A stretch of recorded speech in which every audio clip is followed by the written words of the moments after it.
अधिकतर लोग ये मानते हैं कि डायबिटिक पेशेंट्स को कोरोना होने का खतरा बहुत ज़्यादा होता है, लेकिन ये बात पूरी तरह सही नहीं है। प्रणाम, आपके और आपके सभी अपनों के लिए ढेर सारी प्रार्थनाएं। आज आप लोगों के लिए एक विशेष जानकारी भी है। योगिक जीवन institute of yoga and naturopathy की तरफ से ऑनलाइन योगा क्लासेस चल रही हैं, जिसके 2 बैचेस हैं। एक बैच सुबह 6 से 7 बजे का और दूसरा बैच सुबह 7 से 8 बजे का। तो अगर आप भी हमारे साथ जुड़कर ऑनलाइन योगा करना चाहते हैं तो नीचे डिस्क्रिप्शन बॉक्स में मैंने इंफॉर्मेशन फिल करने के लिए एक फॉर्म का लिंक दिया हुआ है। आप उस लिंक पर क्लिक कीजिए, अपने डिटेल्स को फिल कीजिए और हमारे इंस्टीट्यूट के रिप्रेजेंटेटिव आपको कॉल करके सारी जानकारी उपलब्ध कराएंगे।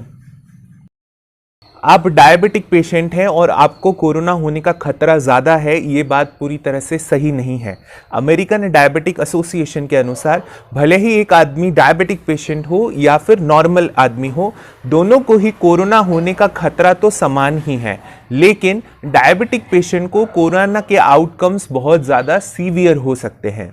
यानी कि आप मानिए कि अगर एक स्वस्थ आदमी है और एक डायबिटिक पेशेंट है, दोनों अगर कोरोना वायरस के सामने आते हैं तो दोनों को ही कोरोना होने का खतरा तो समान ही रहेगा।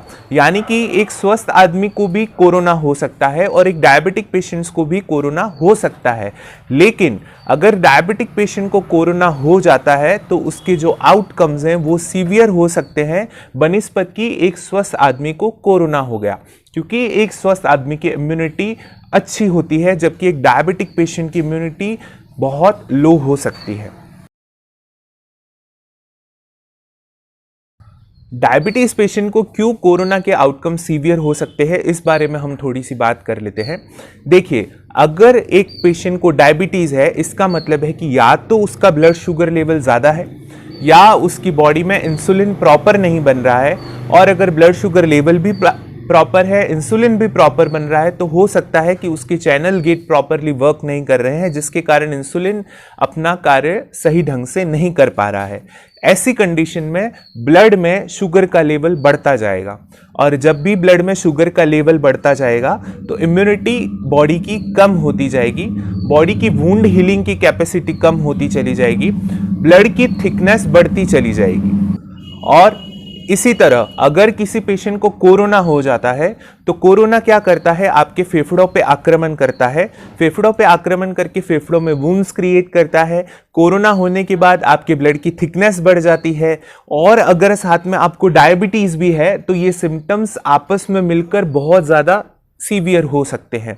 यानी कि अगर आप डायबिटिक पेशेंट्स हैं तो बहुत सारे चांसेस हैं कि आपको हॉस्पिटल में एडमिट होना पड़ जाए या आपकी इम्यूनिटी कमज़ोर हो सकती है, तो कोविड से लड़ने की आपकी ताकत भी कमज़ोर हो जाएगी। यानी कि अगर एक स्वस्थ आदमी को कोरोना हो जाता है तो हो सकता है कि वो घर में सिर्फ मात्र दवाइयाँ लेकर ही ठीक हो जाए, लेकिन अगर एक डायबिटिक पेशेंट को कोरोना हो जाए तो बहुत हाई चांसेस हैं कि उस पेशेंट को हॉस्पिटल में एडमिट होना पड़ जाए या आईसीयू में एडमिट होना पड़ जाए या इंजेक्शंस लेने पड़ जाए या ऑक्सीजन सपोर्ट तक पे जाने की ज़रूरत पड़ जाए, क्योंकि उसकी बॉडी की इम्यूनिटी कमज़ोर है, कोविड इन्फेक्शन को उतनी अच्छी तरह से डील नहीं कर पाएगा। इसलिए बहुत ज़रूरी है इस समय में कि जो भी डायबिटिक पेशेंट्स हैं वो अपना ब्लड शुगर लेवल कंट्रोल में रखें और साथ ही साथ अपने इम्यूनिटी को स्ट्रॉन्ग कर पाएं। तो अब डायबिटिक पेशेंट्स कैसे अपनी इम्यूनिटी को स्ट्रॉन्ग कर सकते हैं और अपने ब्लड शुगर लेवल को कंट्रोल में रख सकते हैं, इसके लिए मैंने ऑलरेडी एक वीडियो बनाया है जिसमें मैंने 3 ऐसे योगासन बताए हैं जिससे डायबिटिक पेशेंट्स अपने ब्लड शुगर लेवल को कंट्रोल कर सकते हैं। अगर आपने वो वीडियो नहीं देखा है तो ऊपर आई बटन में उसका लिंक आ रहा है, आप वहां पर जाकर पहले वो वीडियो जरूर देख लीजिए। और उसके बाद आज 2 और आसन में आपको ऐसे बताने जा रहा हूं जिनसे आप अपनी डायबिटीज को तो कंट्रोल कर ही पाएंगे, साथ ही साथ आप अपनी इम्यूनिटी को भी स्ट्रॉन्ग कर पाएंगे। तो आइए अब चलते हैं हमारे उन 2 आसनों की तरफ। गोमुखासन के लिए सबसे पहले दोनों पांव खोलकर इस तरह से दंडासन में बैठ जाइए। इसके बाद अपने लेफ्ट लेग यानी कि अपने बाएं पांव को फोल्ड करके अपने दाएं बटॉक्स के नीचे रख लीजिए और अपने दाएं पांव यानी कि राइट लेग को फोल्ड करके इस तरह से रखिए कि इसका घुटना बाएं पांव के घुटने के ऊपर आ जाए। अगर ऐसा आपके लिए संभव नहीं है और ये थोड़ा दूर भी रहेगा तो शुरुआत में ठीक है, लेकिन कोशिश करना है कि ये घुटने दोनों एक दूसरे के ऊपर आ जाएं। इसके बाद जो पाम ऊपर है उसी का हाथ को ऊपर से घुमाते हुए पीछे ले जाना है। यानी कि आपका दायां पाम ऊपर है तो अपने दाएं हाथ को इस तरह से ऊपर से घुमाते हुए पीछे लेकर जाइए और अपने बाएं हाथ को पार्श्व भाग में से घुमाते हुए पीछे की तरफ ले जाइए और पीछे ले जाकर अपने दोनों हाथों को आपस में इस तरफ पकड़ लेना है।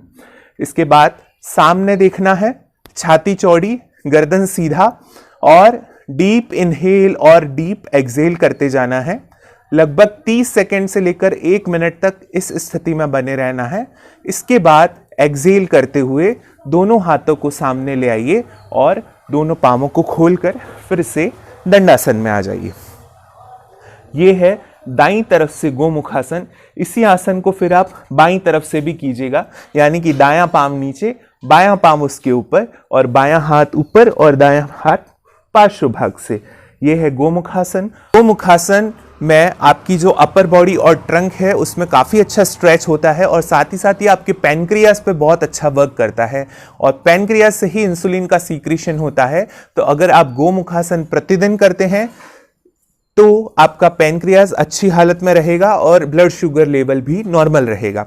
शुरुआत में आप इसके 3 राउंड्स कर सकते हैं, यानी कि 3 बार दाहिनी तरफ से, 3 बार बाईं तरफ से, और धीरे धीरे करके इसके अभ्यास को बढ़ा सकते हैं। एक बार आसन की स्थिति में आ गए तो 30 सेकेंड से लेकर 1 मिनट तक उसे होल्ड करने का प्रयास कीजिए।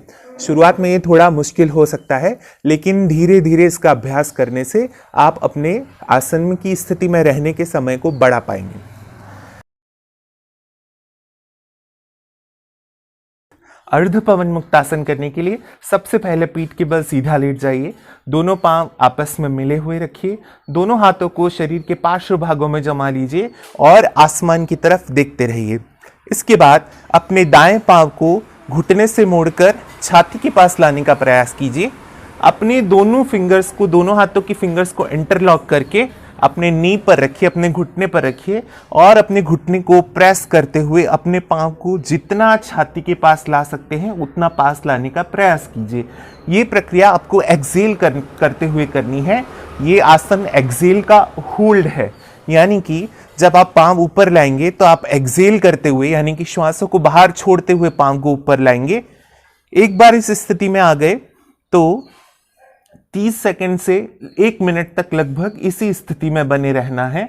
आप अगर एक्सहेल का होल्ड नहीं कर पाते हैं तो आप चाहें तो श्वासों की गति को सामान्य भी रख सकते हैं, यानी कि सामान्य गति से श्वासें लेते और छोड़ते रहिए, लेकिन लगभग 30 सेकंड तक आपको इसी स्थिति में बने रहना है।